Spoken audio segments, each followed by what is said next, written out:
বউ, তুমি বিয়ের পর আমাদের বাড়িতে এসে এত বছরে কি কি শিখতে পারলা, কি কি জানতে পারলা, একটু বলো তো দেখি। আমি অনেক অজানা জিনিস জানতে পারছি। যেমন আমি আমার মা সম্পর্কে জানতে পারছি যে আমার মা আমারে কোনো কাজকর্ম শিখায় নাই। আমার মা আমারে শিখাইছে কেমনে সারাদিন খায় আর কেমনে সারাদিন ঘুমায়।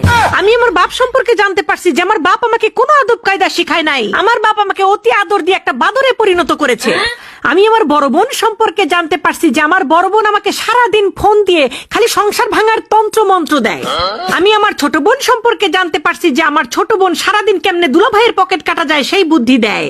আমি আমার বড় ভাই সম্পর্কে জানতে পারি যে কেমনে বোনের পকেট থেকে লাখ লাখ টাকা নিয়ে বড় ভাইকে ব্যবসা করানো যায়, এই বুদ্ধি আমার বড় ভাই আমারে দেয়। সবচাইতে বড় কথা, আমি আমার স্কুল কলেজ বিশ্ববিদ্যালয় সম্পর্কে জানতে পারছি যে তারা আমাকে কোনো শিক্ষাই নাকি দেয়নি, সেখান থেকেই নাকি আমি শিখছি কেমনে বেয়াদবি করা যায়, কেমনে বড়দের মুরব্বীদের মুখে মুখে খালি তর্ক করা যায়।